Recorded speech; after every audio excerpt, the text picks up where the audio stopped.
prazer ter vocês aqui de novo na nossa escola bereana. Nós vamos... mês que vem a gente vai ter uma surpresa para vocês, né? Um negócio legal aqui na bereana. Mas antes da gente falar da lição de hoje, né, do nosso palestrante, tema evangelizando a vizinhança, né, os vizinhos, importante. Eu quero falar para vocês sobre esse evento aqui. A gente vai fazer uma videoconferência na próxima quarta-feira sobre, na verdade, as linhas gerais desse evento é um olhar sobre o conservadorismo. Então, a gente vai discutir alguns assuntos importantes, né? A questão da restrição às liberdades individuais, né? Os nossos valores que são constituídos, como o nosso pastor fala, na base judaico-cristã. Aquilo que nós acreditamos, aquilo que nós defendemos, nós vamos fazer uma live sobre isso. O NPC é o Núcleo de Estudos de Política e Conservadorismo. Hoje é a gente tem um grupo de pessoas que estão pensando sobre alguns assuntos ligados a isso. E a gente vai abrir agora essa discussão. Nesse núcleo, nós vamos ter um fórum aberto. Esse fórum ele vai ser destinado a qualquer pessoa que queira fazer perguntas relativas a isso. Esse fórum ele vai ser trabalhado de uma maneira assíncrona, né? A resposta não é em tempo real, não tem ninguém lá, né, tomando conta lá. A pergunta chega e a gente vai ter um tempo de responder. E a ideia é que daqui a algum tempo a gente tenha lá um número muito grande de perguntas sobre determinados assuntos. Feminismo, movimento LGBTQI, tá? Essas desgraça toda aí, né? Coisas ligadas à política, as leis que nos afetam, né? E vai ser muito bom, muito bom. Então, a primeira vai ser agora dia 8 de setembro. Até 8 de setembro muita coisa vai acontecer, né? Em nome de Jesus, em nome de Jesus. Vai acontecer, mas vocês estão convidados, só entrar lá no endereço da fábrica, se inscrevam, vai valer muito a pena. Só para vocês terem uma ideia, quando a gente abriu assim o negócio do NPC, 70 pessoas em menos de 30 minutos se inscreveram para participar. E eu não sei ainda, eu estava vendo com o pessoal, parece que a gente vai ter que fazer isso pelo Zoom, porque os outros mecanismos que a gente tinha não comportavam o número de pessoas que a gente espera que vai ter. Então acho que vai ser um negócio muito legal. Na primeira rodada do NPC, na primeira videoconferência, vai estar falando o professor André Batalhão, eu e uma menina chamada Sara Matsuda, lá do Recreio. Os dois são fera. E eu sou o apoiador deles. Vamos lá. É isso então. Bom, vamos... tem outras coisas bacanas que vão acontecer aí, né? A alfabetização através da Bíblia no dia 18 de setembro. Nós temos também uma gincana de adolescentes que vai começar com um negócio fora de série. Fora de série. Nós propomos um número de inscrições ilimitadas para a primeira fase. Quantos quiserem participar, podem participar. Isso é mediado por computador, então depois a gente vai fazer um filtro. Depois disso, a gente vai ter um número menor de equipes que vão participar, aí as coisas vão ser que nem classificatórias de Copa do Mundo, né, de Olimpíadas, né? 32, 16, 8, 4 até 2, duas equipes no final para decidirem quem será o campeão dessa gincana bíblica. Eu estava falando, Sidney, que eu queria fazer um modelo desse semelhante em Mulheres Vitoriosas, né? Aí falei com a Ivana, ela não sei porque ela não gostou. Eu falei com ela, Ivana, seria legal esse negócio de mulher vitoriosa, né? Pegar a mulher vitoriosa lá de Pernambuco, botar para lutar com a mulher vitoriosa aqui né? E aí no final, depois de todas elas, quem fosse, né? Ficasse até o final nas lutas, seria a mulher vitoriosa mesmo. Realmente. Ela não gostou muito da ideia, não sei porquê, né? Tipo uma luta de MMA, né? Ia ser bom, bacana. Esquece, uma besteira que eu falei aqui, uma bobeira. Fala essas coisas em casa e reproduz aqui. Vamos receber hoje com muito carinho, com muito amor no coração, com muita alegria, né? O nosso... eu vou pedir para o pastor Josiel fazer uma oração aqui, você já sabe aquela oração forte, oração lá de gente, de pastor caxiense de Monte de Vale, né? Vou fazer uma oração pelo pastor Sidney para ministrar essa lição abençoada de hoje aqui. A paz de Cristo, irmãos. Meu Deus. Beriana está forte, né? Está animada. Vamos abençoar o nosso amigo aqui, nosso colega, pastor Sidney. Sidney ou é Sid? Sidney, isso. Está acompanhado da sua genitora. Calma, brinca, calma, pastor. Calma.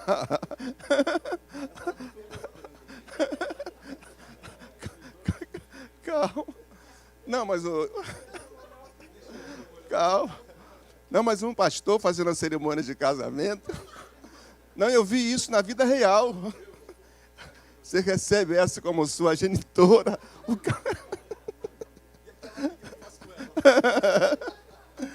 Meu Pai do céu.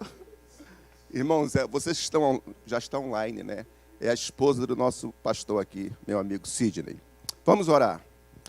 Amado Deus e eterno Pai, te damos graça pela riquíssima oportunidade, Senhor, pelo privilégio de estarmos aqui na tua casa para recebermos a tua santa e bendita palavra. Queremos apresentar-te, ó Deus, o teu servo que foi separado e escolhido para, nesta noite, ser o canal de bênção para as nossas vidas. Que ele possa estar inspirado, Senhor, que o teu Santo Espírito possa usá-lo poderosamente, que ele possa lembrar tudo que ele estudou e preparou e trazer à mesa para a nossa edificação, nosso fortalecimento e o nosso crescimento espiritual. Todos aqueles que estão conosco online, estão alinkados, Senhor, nesta sala, nesta aula, possam também ser fortalecidos, Pai, através da ministração da Tua palavra. É o que nós te pedimos e te agradecemos, em o nome de Jesus. Amém. Uma salva de palmas para a oração dele. Estava preparado não, me preparei agora, depois dessa oração. Amados, boa noite, a paz do Senhor a todos. Para mim é um prazer poder estar junto com cada um aqui nesta noite, para podermos compartilhar dessa aula, né, uma ministração conjunta aqui, tanto com vocês como quem está nos assistindo pelas redes sociais. Eu tenho certeza que, e é essa a nossa petição, Senhor, que ao sairmos daqui hoje possamos ter um pouco mais de abrangência sobre aquilo que Deus quer fazer com a nossa vida, por intermédio da evangelização, que não é simplesmente uma opção, que não é simplesmente uma alternativa, e sim um ordenamento de Deus, uma ordem de Deus. Evangelizar é ordem, é mandamento de Deus. Deus quer que façamos isso, né? Então, só que para fazer isso, não pode ser de qualquer maneira, não pode ser de qualquer forma. Nós temos que estar preparados, né, para podermos representar essa palavra de Deus, representar o Evangelho de Jesus Cristo. E eu sou muito grato de poder estar aqui nessa noite, representando aqui, falando com vocês, ministrando com a lição 10, evangelizando vizinhança, que ela vai entrar um pouquinho, às vezes, na lição 11, né? São coisas bem similares, mas nós vamos tentar aqui nos manter apenas na lição 10, em nome de Jesus. Vamos lá. Texto áureo. Nós vamos começar pelo texto áureo, mudamos ali a sequência. Então vou ler aqui para ganhar tempo, né? Porque a promessa vos diz respeito a vós, vossos filhos e a todos que estão longe, a tantos quanto Deus nosso Senhor os chamar. Já aqui no texto áureo, o autor nos separou algo de interessante, por isso que eu fiz questão de grifar ali algumas palavras, para que a gente pudesse frisar bem o que ele está querendo. Percebam que a palavra de Deus, ela nos adota uma métrica, né? Uma sequência a ser seguida quando se trata de nós levarmos a palavra, quando se trata de nós evangelizarmos. E eu não vou falar sobre isso agora, vocês vão perceber daqui a pouco. Mas olhem bem, vós, vossos filhos, todos os que estão longe. Tá? Vamos para o texto áureo, para a lição bíblica básica. Eu não vou ler tudo, está lá em Atos capítulo 1, versículo de 1 a 8. Nós não vamos fazer a leitura toda, apenas tirei um versículo para servir de base para aquilo que a gente vai falar aqui nessa noite, que é o versículo 8. E percebam que também eu fiz questão de grifar ali algumas palavras. Mas recebereis a virtude do Espírito Santo, que há de vir sobre vós, e ser-me-eis testemunhas tanto em Jerusalém, como em toda a Judéia e Samaria, e até os confins da terra. Vocês perceberam que tanto no texto áureo, no versículo do texto áureo, como no versículo bíblico básico, a gente tem ali uma métrica a ser seguida, porque aqui Jesus está no Monte da Oliveira com seus discípulos, e ele está dizendo para ele, vocês vão voltar para Jerusalém. Chegando lá, e nós vamos perceber que 2 pontos específicos. O primeiro, recebereis o quê? Virtude. Então Jesus está falando, olha, vocês vão levar, vão ser testemunhas, vão pregar o evangelho, mas antes tem o preparo. Antes, vocês têm que receber. Então, estejam preparados para receber. Porque a gente só pode dar aquilo que a gente tem. A gente só pode compartilhar aquilo que eu guardo. Então, Jesus está dizendo, olha, volta para Jerusalém, mas antes de mais nada, espere, vocês vão receber a virtude do Espírito. Aí depois, vocês vão ser minha testemunha, tanto em Jerusalém, e aí notem, presta atenção, olha o que nós temos aqui. No texto áureo, nós vimos vós, vossos filhos e todos que estão longe. Já na leitura bíblica, nós vimos Jerusalém, que é o lugar de morada, é a casa. É onde nós estamos, ou melhor, onde eles estavam. É o lugar de habitação deles. Jerusalém, depois sai para toda a Judéia e os confins da terra. O que isso nos abre a mente, irmãos? Que evangelizar é um projeto que começa em mim. Jesus está dizendo isso claramente. Quer evangelizar? Mas evangelizar é um projeto que começa em você. Não pode ser feito de qualquer coisa. A gente, durante esse mês aí dessa revista de discipulado, nós vimos muito falar ali, não, pregue a todo tempo, se precisar use as palavras, dê exemplos. Ouvimos tanto isso aqui durante essas sexta-feiras. Nós temos que dar exemplo, mas essa é a maior realidade do cristão. Tem que começar em mim, porque a gente não consegue falar daquilo que a gente não tem. E quando quando a gente mente, a gente nunca consegue repetir o mesmo testemunho. Né? Tá ali o Sepúlveda, que é advogado, sabe disso. Quando um meliante, alguém levado para a delegacia, que ele começa a ser interrogado, você vê que, eu costumo assistir muito filme policial, eu vejo isso, que chega da agonia de tantas vezes que ele repete a mesma pergunta. Por quê? Porque quem está mentindo não consegue dar a mesma resposta sempre. Então, quer dizer, nós sabemos o evangelho que nós temos na mão, que é o evangelho da verdade. Então, nós temos a certeza que, estejamos onde nós estivermos, nós vamos falar da verdade de Jesus Cristo. E aí, começou em mim. Primeiro eu recebi, depois eu dei. Então, está lá. Nós vamos perceber que, primeiro, ele falou, vós, vossos filhos e todos que estão longe. E depois ele diz, em Jerusalém, toda a Judéia e os confins da terra. Você sabe onde você pode alcançar. Você sabe até onde você pode ir. Eu, quando estava meditando nessa revista, eu estava pensando, o evangelho que nós pregamos, ele é semelhante a uma bomba. Por quê?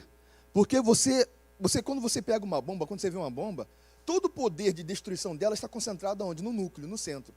Quando ela explode, ela vai disseminando o seu poder de destruição por raios semelhantes. Quer dizer, ela vai atingir o norte, o sul, o leste, oeste, ela vai atingir todos os lugares ao mesmo tempo. A única coisa que pode interromper a propagação da potência de uma bomba é um obstáculo. Então, quer dizer, se no meio do caminho tiver um prédio ou alguma outra coisa, ela vai se propagar mais para outro lugar que está livre do que para lá. Então, quer dizer, nós vamos ver que aonde concentra, aonde explode a bomba, o centro, é o lugar de maior pressão. Assim temos que ser nós evangélicos. Ah, pastor, mas é tão difícil. Tem pessoas que são tão acessíveis, tem pessoas... Obstáculos. Os obstáculos vão aparecer, mas isso vai nos parar? Isso vai nos impedir de continuarmos pregando o evangelho? A todos aqueles que estão ao nosso redor? Não. Criou-se um obstáculo aqui, procura um lugar mais acessível, mas não pare, continue pregando a palavra de Deus. É mandamento, é ordenação de Deus para nossas vidas.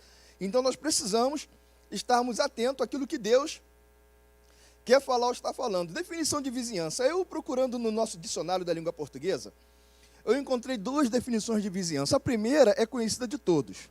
Se eu perguntar aqui, o que você entende sobre vizinhança? Você vai dizer, olha, é a pessoa que mora do meu lado ou se localiza perto. Não é isso? Claro.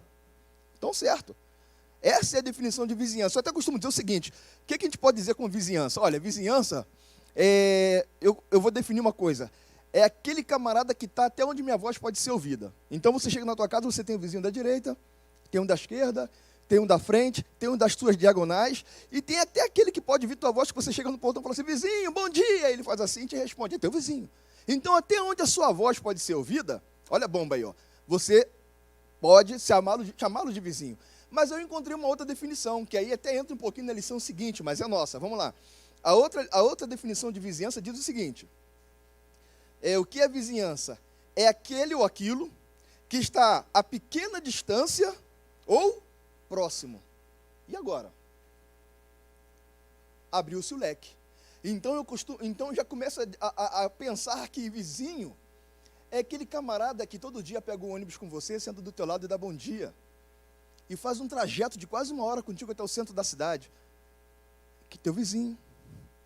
Eu costumo dizer que vizinho, então é aquela caixa do supermercado, aquele mini mercado que tem perto da sua casa, que você passa por ele todo dia. Oi, tudo bem? Já conhece, sabe o nome dela, sabe tudo, passa bom dia, paga. É tua vizinha. Vizinha é teu síndico. Vizinho é um zelador do teu prédio, é o segurança da tua rua.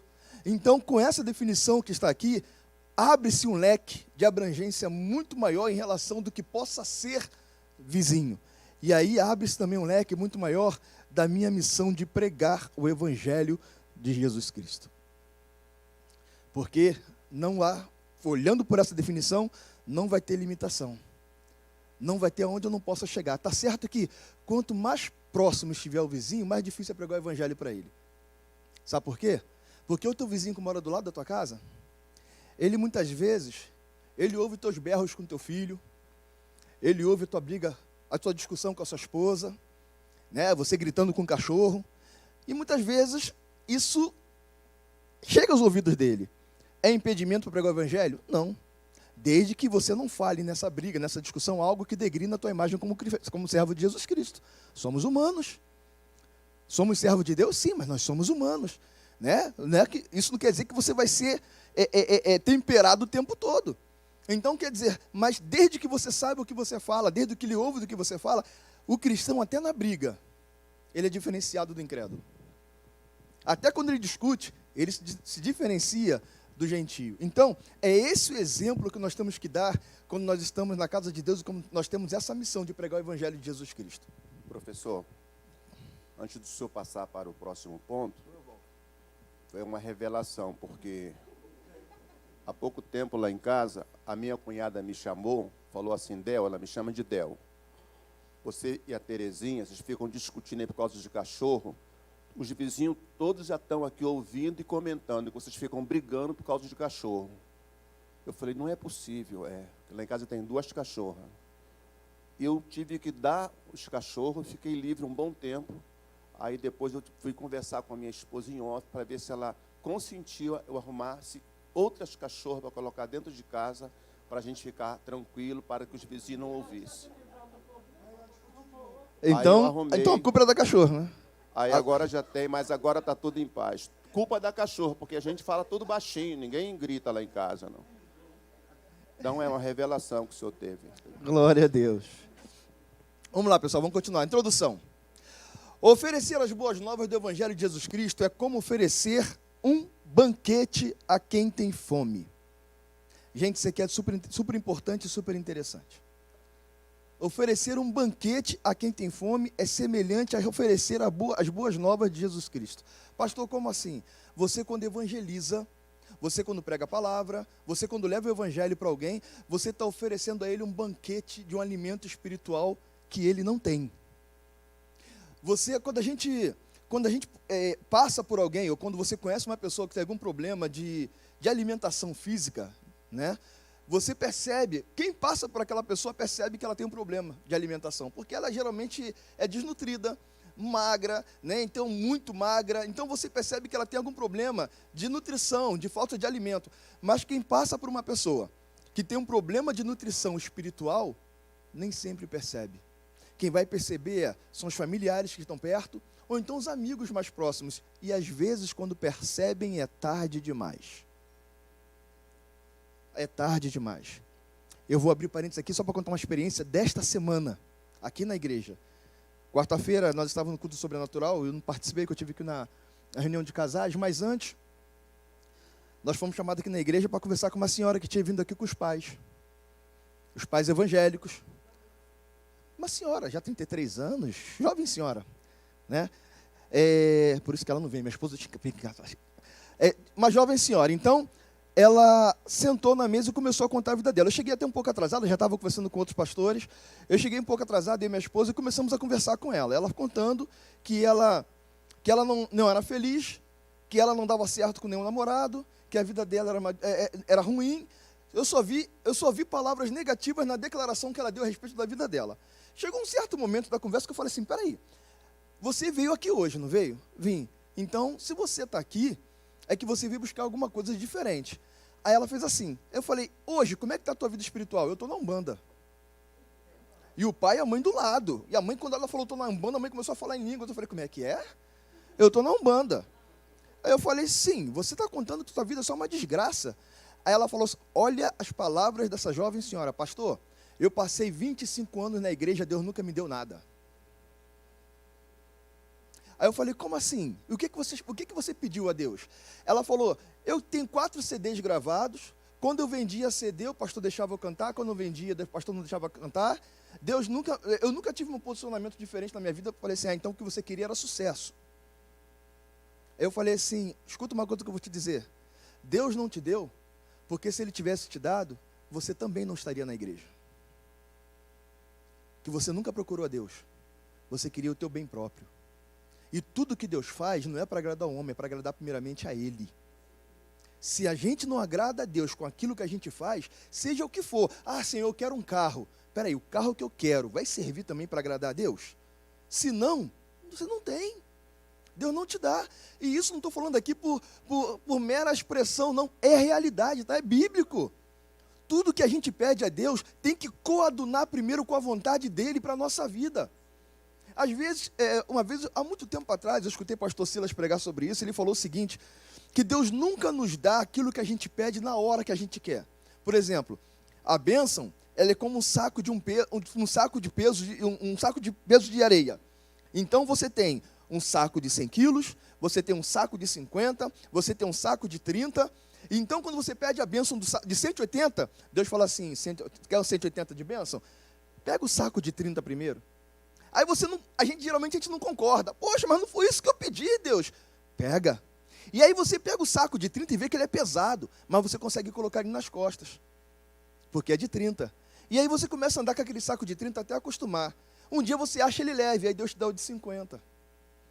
Vai ter um dia que você vai estar levantando de 100, rindo, mas se Deus te desse o de 100 no dia que você pediu, você não tiraria ele do chão e a bênção que ele te deu ia te estragar. Então, por isso, a gente não entende, a gente não consegue entender o que Deus está falando, mas Deus está sempre falando. E isso é para nosso aprendizado. Então, quando Deus nos orienta a nós pregarmos a palavra de Deus, nós temos que começar a aprender em casa. Tá certo?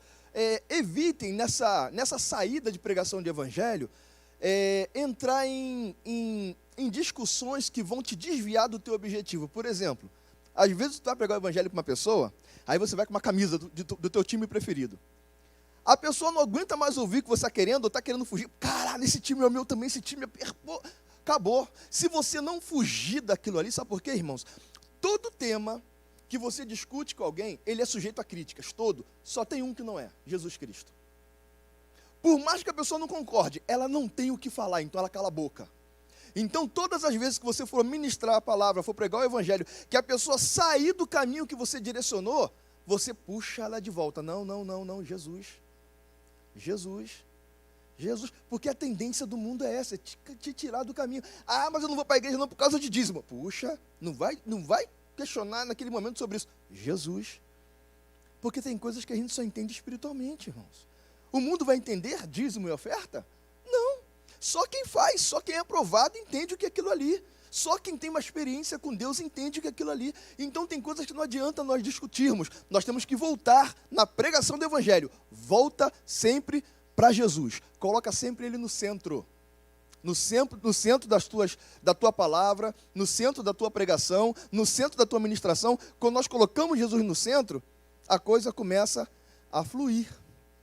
A palavra de Deus diz, lá em João 6,35, eu sou o pão da vida. Aquele que vem a mim, jamais terá fome. E aquele que crê em mim, jamais terá sede. Isso não é um banquete? Isso não é um banquete? Jesus está convidando para um banquete. Só que ele está falando, olha, agora a missão do convite é sua. A missão de convidar agora é minha, é sua, é nossa. Mas o banquete quem dá é Ele. Nós estamos fazendo um convite para um banquete. Você, quando convida uma pessoa, já viu uma pessoa vendendo ouro e a outra vendendo bijuteria? Né? A que vende bijuteria, ela gasta uma lábia para te convencer. A que vende ouro fala assim, ó, isso aqui é ouro. Quer? Por quê? Porque ela tem ciência do que ela está vendendo. Ela vende algo de valor. Então, quem tem algo de valor não barganha. Quem tem algo de valor não barganha a palavra de Deus. Você está oferecendo o que você tem, o que você recebeu de melhor. Você está oferecendo o que você sabe de melhor. Quem quiser que eu ofereça outra coisa, mas eu te ofereço Jesus. E eu sei o que ele pode fazer na tua vida. Seja assim, pé no peito. Né? Eu sei o que ele pode fazer na tua vida. Tem que ser assim, irmãos. Nós temos que aproveitar, porque nós vivemos numa época, não sei, eu estou fazendo 51 anos agora, dia 19 de setembro. E eu peguei essa fase, não sei se muitos aqui pegaram. Eu lembro que quando eu era criança, eu morava aqui na Penha, e a gente chegava, final de semana, colocava a cadeira na porta, e sentava e começava a conversar. Eu lembro que passava o cara com a carrocinha de paçoca, pipoca, a gente comprava, e às vezes passava um vizinho, chegando no trabalho, e via a gente sentado, vizinho, peraí que eu vou ali e volto já. A pessoa ia em casa, tomava banho e voltava com a cadeira dela e sentava. Chegava assim umas 10, 11 horas da noite, a porção de gente sentada na calçada, conversando. Se fizer isso hoje, 11 horas, está todo mundo em pé, sem cadeira, que já levaram as cadeiras, né? Mas dava 11 horas da noite, todo mundo sentado na calçada, conversando, e às vezes passava da hora e coisa boa. Eu lembro do tempo em que a gente chamava o vizinho de tio. Mãe, o tio do lado está aí.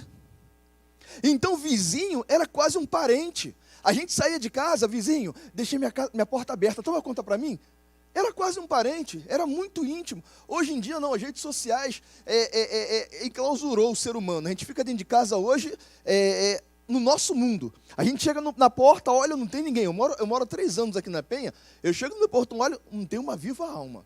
E quando tem, boa noite, boa tarde, bom dia e só. Aí eu falei assim, por isso que nós, servos de Deus, nós precisamos aproveitar as oportunidades. Num dia que falta luz, vai todo mundo para a rua. Num dia que falta água, né? Alguma coisa que acontece, são as oportunidades, talvez que Deus te dê, para que você possa pregar a palavra de Deus.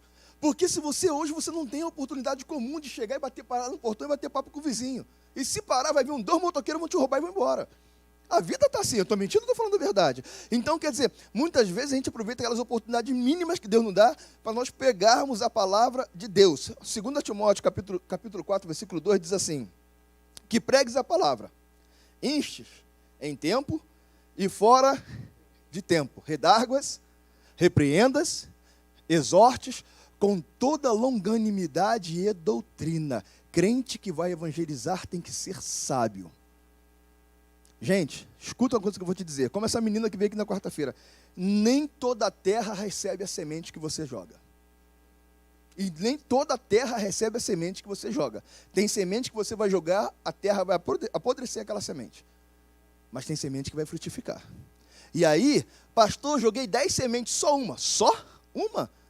Eu lembro que eu estava lá em Manaus, nós éramos pastores de uma igreja em Manaus.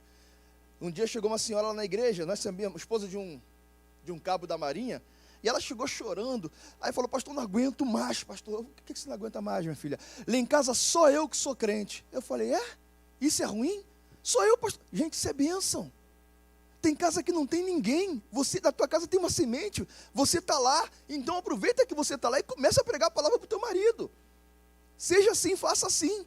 E aí ela começou, um dia ela chegou já domingo e falou assim, pastor, saí de casa brigada, fugida. Eu falei, por quê? Meu marido não queria deixar eu vir para a igreja. Por que você veio? Não, pastor, eu sou crente. Se você é crente, tem que ser sábia. Se ele falou, não venha, fica em casa. Fala para ele, eu vou ficar em casa hoje, domingo que vem você vai comigo? Foi o que aconteceu. Ela foi para casa, não foi para a igreja no domingo seguinte, no outro domingo foi ela e o marido para a igreja. Porque a mulher consegue fazer isso. Então a sabedoria é melhor do que a força. A palavra de Deus na boca de um sábio, ela tem um efeito tremendo, irmãos. Não saiba o quanto. Né? Mateus 10, 8, diz assim, curai os enfermos, limpai os leprosos, expulsai os demônios e ressuscitai os mortos. Recebeste, tudo aquilo que de graça recebeste, de graça dai. Então, não fique com nada que Deus te deu de graça. Se Deus te deu, eu não conheço, talvez tenha, mas eu só consigo me lembrar da única coisa que a gente recebe, quanto mais a gente dá, a gente recebe, o evangelho. Quanto mais você reparte, mais você tem. Quanto mais você reparte, mais você tem. Então, irmão, se você quer ter muito, dê muito. Reparta com muitos. Porque quanto mais você repartir a palavra de Deus, mais Deus vai te encher da sua glória e da sua palavra. Amém? Vamos passar aqui. A universalidade da mensagem do Evangelho. Quando nós falamos aqui universalidade, nós estamos falando da capacidade que a palavra de Deus tem de quebrar fronteiras, invadir lugares, ir a lugares tremendos. Eu lembro que há muito tempo atrás também eu estava em Manaus quando eu ouvi esse testemunho. Uma senhora estava dizendo que uma parente dela, parece, eu não lembro muito bem, que mora na China, ela recebeu um versículo do Evangelho de Deus que veio numa garrafa com uma rolha boiando, que as pessoas passam na praia e jogam as garrafas com os versículos dentro, para que os moradores possam receber, que lá ali não tem Bíblia. Então, essa senhora pegou essa garrafa, tirou esse versículo e eles se reuniram num dia específico, que é um lugar subterrâneo. Então, eles estavam lá pregando, cantando louvores e fazendo culto. E ela falou que lá o culto é feito da seguinte forma: no escuro, uma luz de vela, ninguém fala nada, mas eles cantam e batem palma. Só que a palma que eles batem é assim, ó. Estão louvando a Deus e batendo palma. Aqui a gente tem tudo. A gente tem ar-condicionado, a gente tem Bíblia, a gente tem som, a gente tem palavra, e muitas vezes a gente menospreza a liberdade que nós temos de glorificar o nome do nosso Senhor Jesus Cristo. Então, Deus está dando, reparta. Tenho certeza que vai trazer crescimento. A universalidade da mensagem do Evangelho. Obedecendo o ID. Primeiro, a universalidade não é uma questão opcional. Não é opção minha pregar ou não pregar. Marcos 16, 15. Ide por todo mundo e pregai o Evangelho a toda criatura. Deus não deu limite, se é preto, se é branco, se é amarelo, se é azul, se é encardido ou se não é, se tem um cabelo crespo ou cabelo liso. Ele falou a toda a criatura. É missão do povo de Deus de ir por todo mundo. O verbo está no imperativo, e o verbo no imperativo não deixa questionamento. Ele não abre, o verbo quando está no imperativo, ele não abre opção para questionar. É Deus quem falou: ide, acabou, vai. Está difícil? Deus nunca falou que seria fácil, ou falou? Não, no mundo tereis aflições. Deus nunca disse que nós encontraríamos facilidade, ele apenas falou: vai, vá e pregue. Ide, cumpra a missão. Esse é o mandamento de Deus para cada um de nós. Nós irmos e pregar. O livro de Apocalipse, no capítulo 14, no versículo 6, nos dá uma orientação, melhor, nos abre a visão de como é importante o Evangelho. Olha, um próprio anjo, versículo 14, 6 diz assim: e vi outro anjo voar pelo meio do céu, e tinha o Evangelho eterno para proclamar aos que habitam na terra, sobre as nações, tribos e línguas. Olha só, e vi outro anjo voar pelos céus, e tinha o Evangelho eterno para proclamar os que habitam sobre a terra, nações, tribos e línguas. Cadê a fronteira? Cadê a fronteira? Quando a gente quer, a gente faz. Por isso que eu falo, o Evangelho parte de cada um. Cada um de nós tem um querer. Somos nós que decidimos.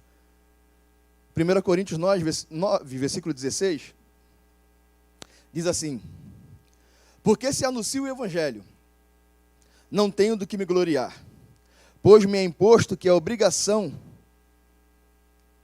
de mim não se pois creio que é obrigação minha, não, melhor, pois me é imposto esta obrigação, e ai de mim se não anunciar o Evangelho.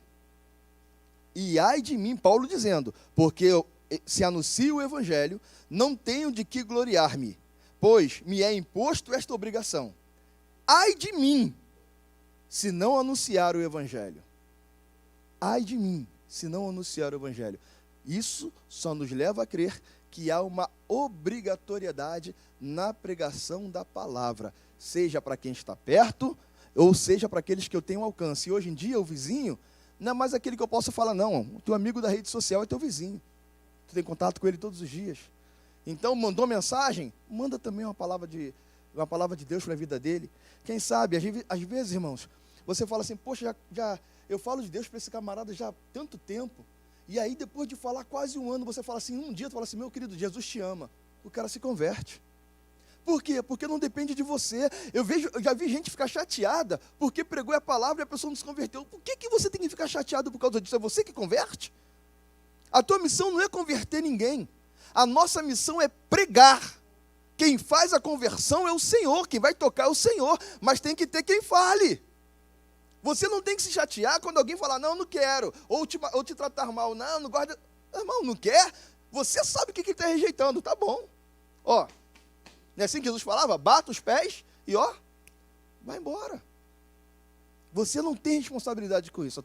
A tua responsabilidade é na pregação da palavra. Amém? O 2, a universalidade da mensagem do Evangelho.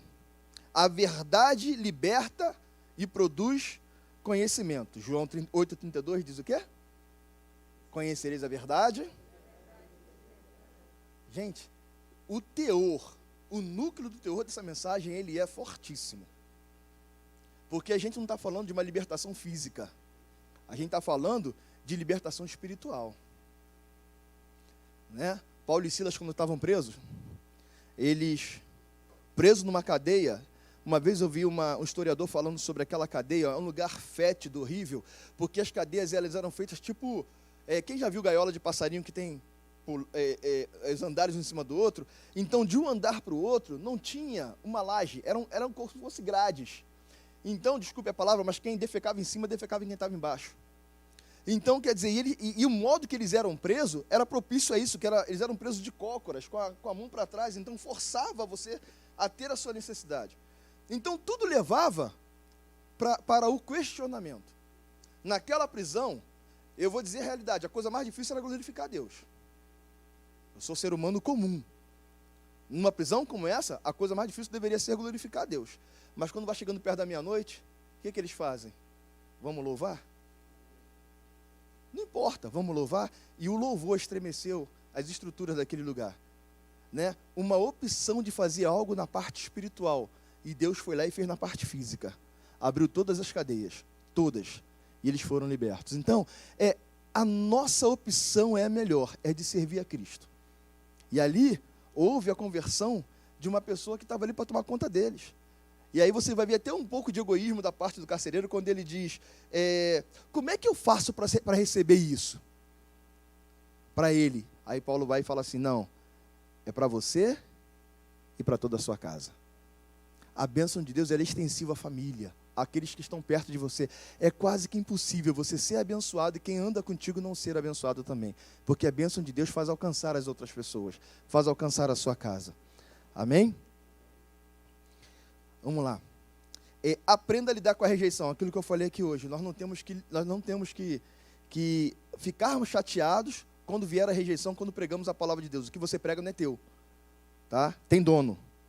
O que você prega tem dono. João 12:47 diz o seguinte, e se alguém, olha Jesus falando, por isso que a gente não deve ficar preocupado, e se alguém ouvir as minhas palavras e não crer, eu não o julgo.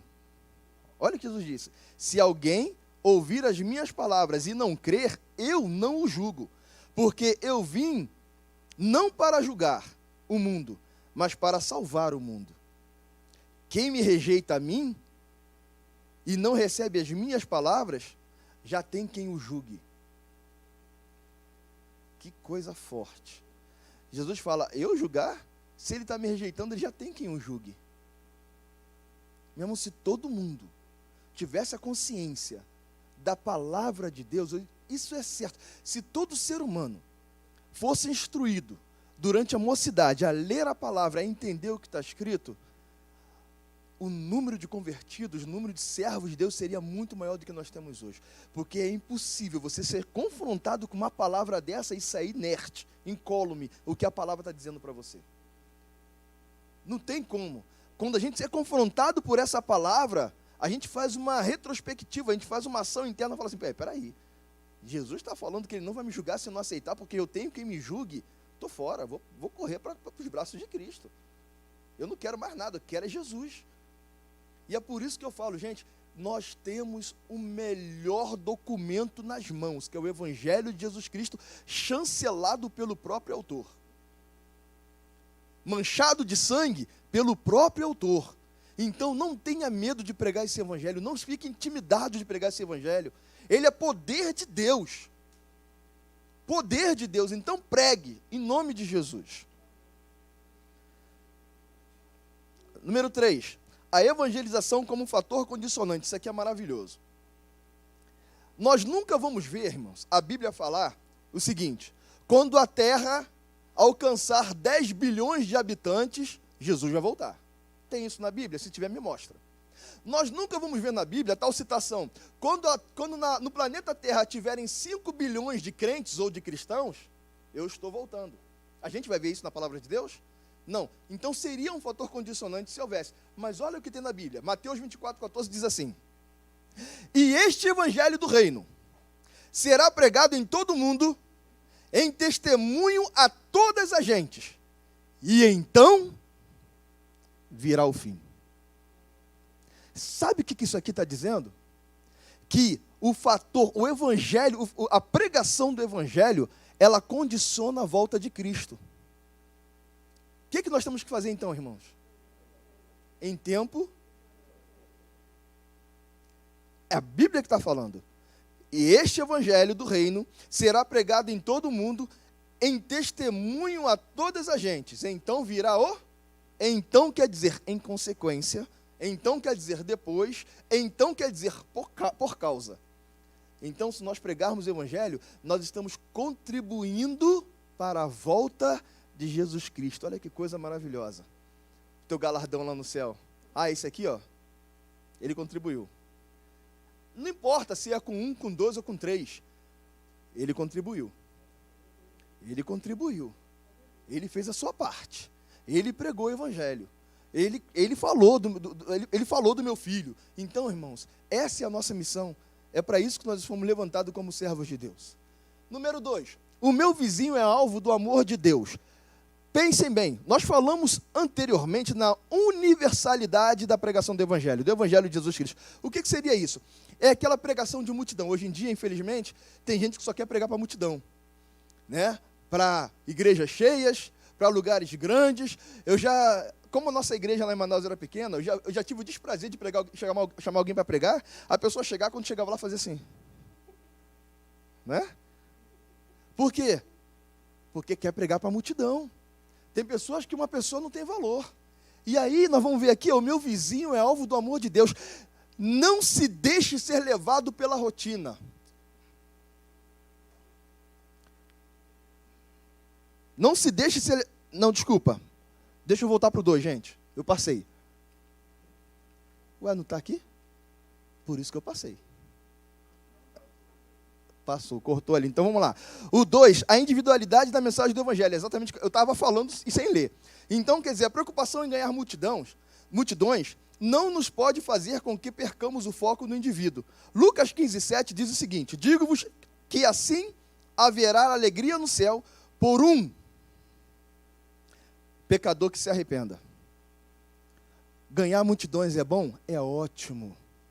Você fazer uma pregação, vir 100, 200, 300, 400 pessoas para Cristo, isso é maravilhoso. Mas nós temos aquele momento também que a gente tem que pregar para uma pessoa só. Porque ela é importante para Deus. Ela pode até não ser importante para você, mas para Deus ela é. Então nós temos que ter essa consciência da pregação individual. E olha que coisa maravilhosa. Você pode perguntar: pastor, mas a Bíblia me dá respaldo para isso? Gente, a Bíblia tem um dos exemplos mais lindos a respeito disso. Presta atenção. No livro de João, capítulo 6, nós vamos ver Jesus sentado no monte, pregando para uma multidão, repartindo pão e peixe. Capítulo 6 de João, Jesus está no monte sentado, pregando para uma multidão, repartindo pão e repartindo peixe. Já no capítulo anterior, no capítulo 5, o livro de João começa assim: e foi Jesus para uma festa no meio dos judeus. Ora, festa no meio de judeus? Nós sabemos como é que os judeus gostam de festa. Então, Jesus estava indo para uma outra festa. Só que a palavra de Deus fala que antes disso, ele foi a Jerusalém. E chegando a Jerusalém, a palavra de Deus fala que perto da Porta das Ovelhas havia um tanque chamado Betesda. Eu sei que vocês todos conhecem essa passagem, eu vou sintetizar. Jesus entra. E quando ele entra, ele se depara com um rapaz ou com um homem que é portador de uma doença há 38 anos. Não quer dizer que aquele homem tinha 38 anos, ele era portador daquela doença há 38 anos. Isso quer dizer que, quando ele ficou doente, Jesus não tinha nem nascido ainda. Aquele homem tinha 38 anos, levando consigo aquela doença. Jesus para na frente dele, não emite nenhum diálogo, não faz nenhum questionamento, não pergunta o nome, não pergunta a origem da doença, não pergunta a história daquele homem, ele apenas diz: queres ficar são? E aí aquele homem faz uma réplica, né, que alguns pastores conseguem pegar aquela réplica daquele homem e montar uma pregação. Porque ele vai, em cima daquilo que Jesus falou, ele dá uma resposta que eu não posso, que não tem quem me leve, e Jesus não fala nada. Jesus não fala nada, fica quieto. Olha só, eu sei que nós estamos numa aula, mas o Espírito Santo de Deus está aqui nesse lugar. Escute uma coisa, não desista dos teus sonhos, e não desista dos teus objetivos. Talvez a tua promessa, talvez o sobrenatural da tua vida, talvez o teu milagre possa estar sendo concebido hoje. E você não sabe. O importante é não desistir daquilo que eu tenho no meu coração com Deus. Aquele homem estava no tanque de Betesda há 38 anos, Jesus não tinha nem nascido. Jesus chega naquele lugar e pergunta: queres ficar são? Logo depois de ele falar 1000 coisas, ele fala assim: meu amigo, levanta, pega o teu leito e pega o beco, vai embora, anda. Quando Jesus diz para ele: levanta, pega o teu leito e anda, Jesus está falando: te posiciona. Te posiciona. Fica de pé. Quantas vezes Deus mandou Ezequiel ficar de pé? Fica de pé, homem, que eu quero falar contigo. Quantas vezes Deus mandou Ezequiel ficar de pé? Por quê? Posicionamento para receber aquilo que Deus quer fazer, aquilo que Deus quer falar. E a gente só pode transmitir para alguém depois que a gente recebe. Então Deus olha para aquele homem e fala assim: olha, levanta, pega o teu leito e anda. Aquele homem pega tudo que tem e vai embora. Isso quer dizer que Jesus, antes do monte, Jesus, antes da festa dos judeus, ele foi procurar um indivíduo. Ele foi atrás de um que estava sozinho, encostado, sofrendo há muito tempo. Jesus foi para o monte. Jesus pregou para a multidão. Jesus foi para a festa dos judeus. Ele participou da festa com os judeus. Mas antes, ele subiu a Jerusalém e foi lá e curou uma pessoa. Existe um testemunho maior do que esse? De representatividade, de preocupação com o ser humano? Desviar o caminho para curar uma pessoa indo para a festa. Quem é que faz isso, irmãos? Ah, estou indo para uma festa. Ah, não, peraí, primeiro vamos ali, que tem um rapaz ali que... Nada, depois tu fala com ele, vamos embora. A gente está indo para uma festa. Precisamos imitar a Jesus. Nós precisamos imitar a Jesus. Vamos lá agora para o 3 que eu pulei, né? O meu vizinho é alvo do amor de Deus. Pastor, pode falar, meu querido. O senhor vai começar o tópico 3. Gostaria de aproveitar que eu achei muito interessante, no início o senhor mostrou um quadro comparativo do texto áureo, que é o texto para reflexão da lição, e do texto básico, né, que é o texto que dali a gente tira os tópicos objetivos da lição. Eu achei interessante, bateu certinho, mas tem mais ali, claro que o senhor leu no 1:8. Quando fala Samaria, tem uma problemática, que eu creio que é um problema que eu tenho e que muitos podem ter. Aí, como o senhor citou muitos versículos de João, eu gostaria também de citar João capítulo 4, versículo 9, que é um divisor ali do livro de João 4, que quando a mulher fala para ele: como tu, judeu, pode me pedir água? Porque uma coisa é a gente pregar para os vizinhos que ouvem, fala, entra aqui, toma uma água, tal. Outra coisa é pregar igual ele fez com a mulher samaritana, alguém que não queria ele ali, pelo simples fato dele ser judeu. Mas é como o senhor falou, a gente tem que pregar, mas é difícil você pregar para quem não quer ouvir, quem é hostil. Você entrar num território tão hostil que Jesus nem entrou em Samaria. Ele mandou escondido o discípulo comprar alimento e ficou pregando para a mulher do lado de fora, no poço de Jacó, porque o território era hostil, mas ele foi lá e ganhou em vida lá. Que é interessante. É interessante isso tudo, você falou em pregar. É difícil você pregar para algumas pessoas. É verdade, irmãos. Quer ver? Pelo menos eu tenho essa dificuldade. As pessoas mais difíceis para pregar o evangelho são aqueles que eu mais conheço. Por quê? Porque como eu os conheço, eles também me conhecem. Então, quer dizer, você pregou o evangelho para a pessoa que é muito íntima sua, um vizinho de muito próximo, um familiar que não é cristão, às vezes se torna muito difícil porque aquela pessoa te conhece. Você não é perfeito 24 horas por dia, irmãos. Nós não somos perfeitos. Muito pelo contrário, a gente comete falhas, a gente tropeça, às vezes até cai. Não é verdade? Mas quem está próximo da gente sabe que nós somos assim. E aí depois a gente chega lá, oh, meu querido, Jesus é bom, maravilhoso, mudou a minha vida. Mudou? Tem certeza que mudou? Por quê? Porque o meu exemplo não diz isso. Pior do que você falar e dar exemplo. Gente, dar exemplo é coisa horrível, é difícil. Você servir de exemplo é difícil. É muito fácil ser exemplo na igreja. Bota ali um terno e gravata, entra, paz do Senhor. Né? Muda até a voz, paz do Senhor. Né? Mas ser exemplo 24 horas por dia é difícil, porque nós somos nós mesmos. Dentro de casa sou eu. E eu preciso ser eu o tempo todo. Então, olha só. Não se deixe ser levado pela rotina. Estejamos atentos àqueles que estão regularmente próximos, pois eles precisam também ser impactados pelo poder da palavra. Às vezes a gente prega para terceiro, para quarto, para quinto, e o segundo que está aqui do lado, nunca preguei para ele, porque o cara está muito perto de mim, sabe muita coisa da minha vida, trabalha comigo, sabe que eu mexo ali, mexo aqui, então não dá certo. Então, quer dizer, é muito difícil. Aí vem Romanos 10, 14 e fala o seguinte: e como crerão naquele de quem não ouviram? E como ouvirão, se não há quem pregue? Como vai crer, se eles não ouviram? E como vão crer, se você nunca abriu a boca para pregar para eles?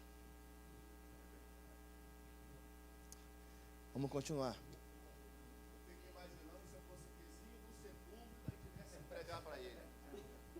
Porque ele conhece a tua vida? Já tinha me mudado há muito tempo. Pode falar. Microfone. Pode. Só um instantinho. Pode fazer.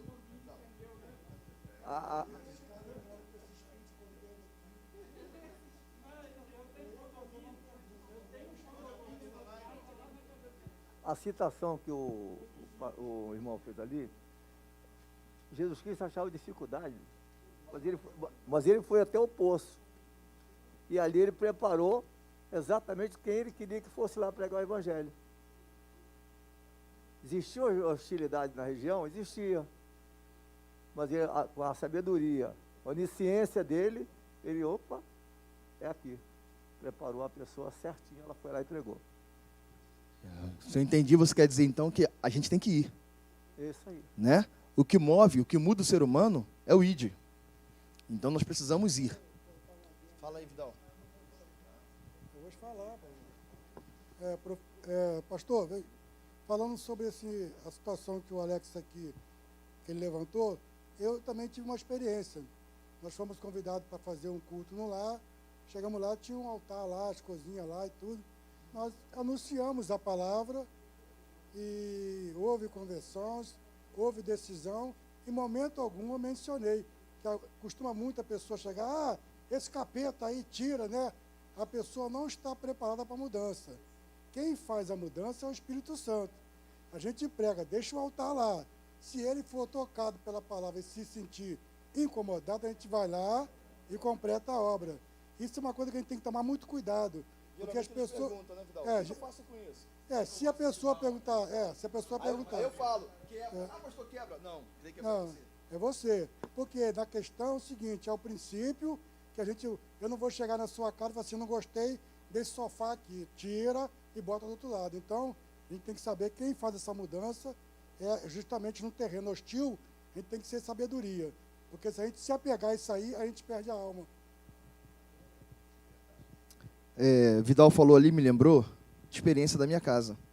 Meu pai teve 21 irmãos, meu pai é baiano. A minha avó foi uma das maiores mães de centro da Bahia. Meu pai falou que os artistas entravam dentro da casa da mãe dele, ela mandava todo mundo para o quarto, e ele viu muita gente famosa entrar na casa dele para poder se consultar com a mãe dele. E eles vieram depois para o Rio de Janeiro. Ela teve 20 filhos de parto normal. O 21º foi ter aqui no Rio de Janeiro, cesariana, morreu no parto. E aí, ela veio para o Rio de Janeiro com a família, meu pai casou com a minha mãe, se converteu, mas eu tenho uma tia, que era a filha mais velha, que ela demorou a se converter. Ela morava ali no Centenário, em Caxias. Eu ia na casa dela com meu pai. Conhece, né? Pertinho. Então, eu ia na casa dessa minha tia, eu entrava. Na sala da minha tia estava a minha prima mais velha. Ela ficava sentada no altar, com a cabeça com turbante branco, sentado num trono, com a mão cruzada. Ela não olhava nem para na minha cara. Eu nunca tinha visto a cara da minha prima. Eu entrava na casa com medo. Eu ia porque tinha que visitar a minha tia. Até um dia que eu fui no banheiro. Quando eu entrei no banheiro, que eu fechei a porta, cheio de pipoca, assim, quando eu fechei a porta, eu comecei a urinar. Quando eu olhei para trás, tinha um diabo, um demônio com um tridente na mão. Travou na hora, acabou a urina. Travou na hora, acabou a urina. Eu simplesmente saí. Eu falei, pai, vamos embora. Eu era pequeno. Falei, pai, vamos embora, não volto mais aqui não. Hoje, a casa da minha tia está toda convertida. A minha prima é esposa de pastor lá em Magé. Tem uma igreja lá em Magé. Então, quer dizer, gente, quantas vezes eles ouviram a palavra de Deus? Minha mãe pregou quantas vezes para eles? Nunca aceitaram. De repente vem alguém, prega e leva. Gente, por isso que eu falo, fale a todo instante, a todo um tempo. Você às vezes prega 1 ano, aí vem alguém e fala, Jesus te ama. Eu quero esse Jesus para mim. É no momento que a pessoa está necessitada, está querendo Cristo. Mas a gente sabe esse momento? Não, então prega. Então abra tua boca e fale. Né? Não é porque a gente tem esse costume, né? Pastor, aquele cara ali não se converte não, prega para ele não. Eu já vi tantas pessoas, meu sogro, pai da minha esposa, bebeu a vida toda, a gente ia buscar ele no bar, às vezes caído. A gente ia buscar, se converteu. E quando eu cheguei lá, eu falei assim, caramba, vai se converter? A gente é incrédulo nesse ponto, porque a gente acha mais fácil pregar para o arrumadinho, pregar para aquele certinho. Não é mais fácil. Não. Às vezes aquele lá não quer nada. O que está aqui está precisando. E a gente precisa pregar essa palavra. O melhor método. Tendo o vosso viver honesto entre os gentios, para que naquilo em que falam mal de vós, como de malfeitores, glorifiquem a Deus no dia da visitação pelas boas obras que em vós observem. Sujeitai-vos, pois, a toda ordenação humana por amor do Senhor, que ao rei como superior, porque assim é a vontade de Deus, que fazendo bem, tapeis a boca à ignorância dos homens loucos. Isso não é frase minha não, tá, gente? Está na Bíblia, eu só não botei a referência aqui, porque eu esqueci, deve ter pulado aí quando eu cortei, mas isso é a palavra de Deus, em nome de Jesus. Olhem isso aí e meditem em cima dessa palavra, porque é esse exemplo de vida que nós devemos dar, é isso que nós devemos ser. Né? Não com falsidade, não tentando tapar o sol com a peneira, um dia ser uma pessoa, outro dia ser outra, não. Eu preciso ser aquilo que eu sou todo dia. E essa pessoa que eu sou todo dia tem que ser exemplo para aquele que não tem Jesus. Amém? Nós vamos ver aqui, o grande evangelista Moody escreveu o seguinte, se Cristo estiver na sua casa, os vizinhos logo perceberão. Né? Porque tem casa de crente que é um funk o dia todo, pancadão, não é? Você passa, é um pancadão, é um funk, mas hino você nunca ouve, né? Coisa de evangelho de Cristo você nunca ouve. Então, nosso exemplo, tem um ditado que eu aprendi no quartel, ele diz o seguinte, deixa eu ver se eu lembro, ele fala o seguinte, que as palavras exortam, mas o exemplo arrasta. Sabe por que a gente fala? Convence, obrigado. Por que a gente falava isso muito no quartel? Que às vezes a gente estava na sessão, o expediente acabava às 6 horas, 5h30, 6 horas. Aí dava 4 horas, o chefe falava assim, gente, tenho um compromisso, vai dar para ficar mais tarde, não vou embora. Vai, chefe. Tá bom. Quando via, ele saía, porque saiu o chefe, quem vai assinar documento? Ninguém. Aí saía um, saía outro. Ele já sabia que isso ia acontecer, mas ele fazia. E aí muitas vezes ficava assim, caramba, mas tem chamada no final, tu vai sair, o que acontece? Ele é o chefe, vai embora. Não, eu vou ficar. E aí muitas vezes minha esposa falava, tem muito Caxias. Né? Eu falei, não, que a gente tem que dar o exemplo. Não é ser Caxias, é que depois a gente cobra pelos exemplos que nós damos. Porque o dia que você não quiser ir, mas você pode ter ido um dia só, 365 dias por ano. Você pode ter ido um dia só, mas naquele dia você foi. Eu já ouvi isso no quartel. Uma vez, não lembro muito bem o que foi. Eu estava na minha sessão, Aí o meu chefe, aconteceu alguma coisa lá, todo mundo rindo, alguma coisa. Aí o cara falou, pô, meu nome era Passos. Pô, o Passos nem dá uma gargalhada. Aí meu chefe falou assim, não, ele é crente. Eu falei, glória a Deus. De onde, como eu estava, eu fiquei. Esse exemplo que nós temos que dar, gente. Roda de café. Estava o brigadeiro, um capitão e 2 soldados e um sargento conversando. Eu saí da minha sessão, estava tomando café, contando piada imoral. Aí, quando eu estava chegando perto, o brigadeiro falou assim, para, o Passos está chegando aí. Pô, como eu estava, é nessa hora que você se impõe. Como eu estava, eu fiquei, continuei me aproximando, entrei lá, peguei meu cafezinho, e aí voltei, ele falou assim, não, Passos, pode ficar aqui, o papo já mudou. Então, quer dizer, gente, você tem que fazer a diferença onde você está. Não importa que a autoridade esteja ali, você tem que mudar o papo, você tem que mudar o desígnio, eles têm que saber que em você há algo diferente, que de você sai algo diferente. Então esse é o exemplo que espera de cada um de nós. Conclusão. O que Deus espera de cada um de nós, amados? Nós somos árvores, sementes, plantadas para dar bons frutos. Como que nós provamos que estamos realmente no reino de Deus?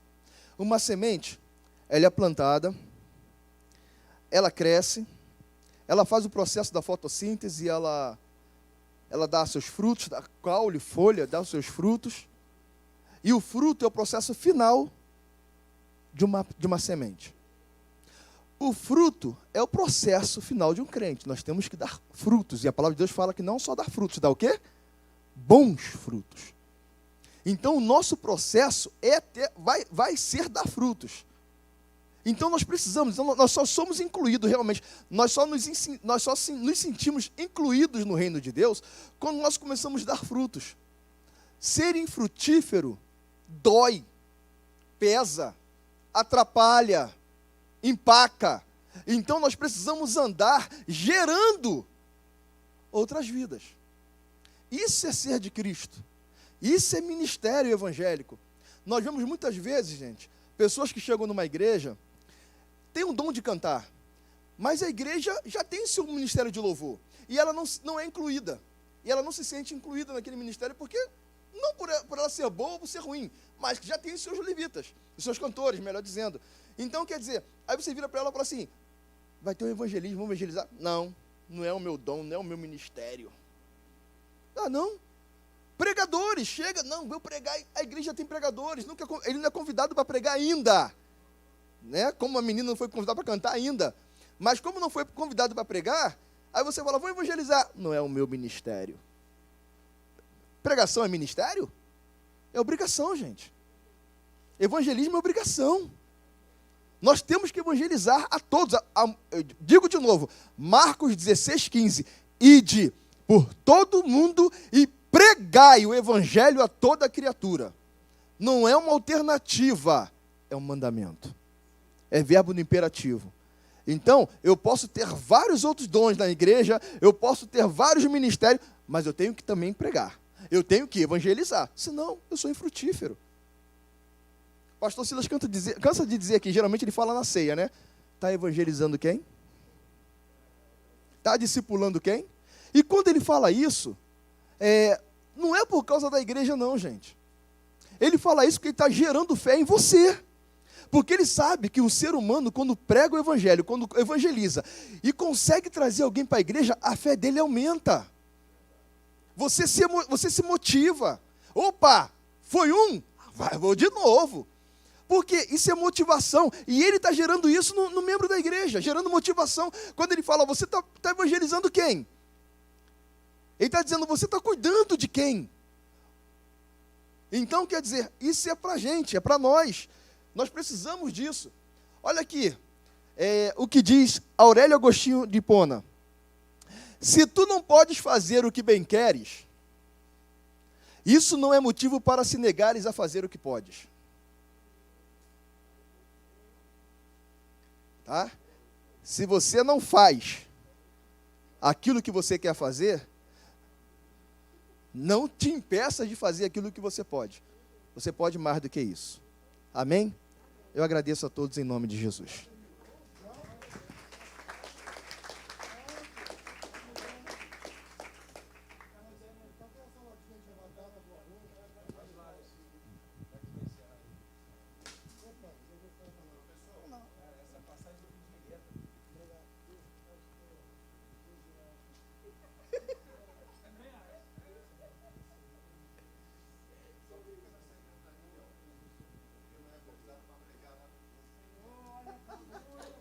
Pai, meus irmãos, uma aula completa, né? Veja, uma aula, ele teria até 1h30 para falar, mas o Espírito Santo já botou aqui, poderia ter sido meia hora, 40 minutos, 50. Ele falou 1h10 ali, perfeito, completo, e não ficou dúvida, tanto que pouca gente levantou a mão, não teve polêmica, teve só contribuições, né, pastor? Então eu agradeço. Foi polêmico. Quantos gostariam que o pastor Sidney viesse trazer uma outra aula aqui? Levante a mão. Graças a Deus. Por quê? Porque ele falou que tem 51 anos. Ah, Isso aí é gato. Não tem um negócio de futebol que pega ali. é gato, né? Chama de gato no futebol, né? Manaus é complicado, eu tive lá ano passado, né? O povo é complicado para pregar o evangelho, apesar de ter muito, até a Assembleia de Deus tem muitas, mas é um povo muito complicado. Ficamos lá em Adrianópolis, o senhor conhece, né? A senhora conhece? E tínhamos até dificuldade de falar de Jesus. O povo é muita festa, muito evento. Mais difícil. Apesar que, embora Manaus esteja passando por um avivamento muito grande. Graças a Deus. Nós temos lá o pastor Renê, tem a Assembleia de Deus lá, que trabalham muito, então está tendo um avivamento muito grande, mas mesmo assim... Vamos orar, graças a Deus. Mas o senhor deixou lá o legado, eu tenho certeza que plantou a semente e vai só ouvir falar dos frutos. Querido, nós temos um visitante, irmão André Ricardo, está aí? Levanta a mão, meu irmão, para o povo te conhecer. Ele veio de outro ministério e veio assistir a aula hoje. Viu? O senhor está prestigiado, chefe. Pastor Vidal está visitando toda sexta-feira, ele visita a gente há alguns anos. Está aqui. Quando eu terminar aqui, ainda tem cafezinho ali, tem um chocolate, tem com açúcar, sem açúcar. Fica à vontade, é 0,800. Às vezes a pessoa entra, passa direto. Não paga não, gente. Fica tranquilo, o café é pra gente, para ter uma comunhão, uma conversa, um bate-papo no final, trocar experiência, tá bom? E a irmã Tânia está ali também, você vai tomar um café, lógico. Quiser comer um salgadinho, um cuscuz de tapioca. Falou da Bahia, morei 5 anos na Bahia, gostei muito. E tem lá um cuscuz de tapioca, quem quiser, tá bom? Conversa com a irmã Tânia lá. Vamos ficar de pé para orar para terminar? Morei quase, eu ia andando pro Pelourinho, morei num lugar chamado Caixa d'Água. Vamos orar? Curvar nossas cabeças, te agradecer a Deus. Senhor, nosso Deus, nosso Pai, queremos te agradecer por esse momento que tivemos aqui de aprendizado da Tua Palavra, Senhor, em que nós podemos estar juntos em comunhão, honrando a Ti, Pai, sabendo e crendo que Tu és o único digno de honra, glória, louvor, adoração, majestade e ação de graças. Tu és digno, Pai, de toda a glória, todo o poder, Senhor. Graças a Deus pela palavra que foi ministrada nesta noite, possamos aprender um pouco mais a trabalhar como método de evangelizar nossos vizinhos, e sabendo que mesmo com hostilidade, nós temos que levar a palavra, Pai. Independente da facilidade ou não, nosso dever é transmitir a Tua boa palavra, as Tuas boas novas, Senhor. Muito obrigado por tudo que tem feito, ainda vai fazer. Abençoa a família do pastor Sidney, dele, da sua esposa, todos os demais familiares e parentes. Para a honra e glória do Senhor, nós estamos aqui, te agradecemos por tudo. E o povo de Deus diga: Amém. Amém.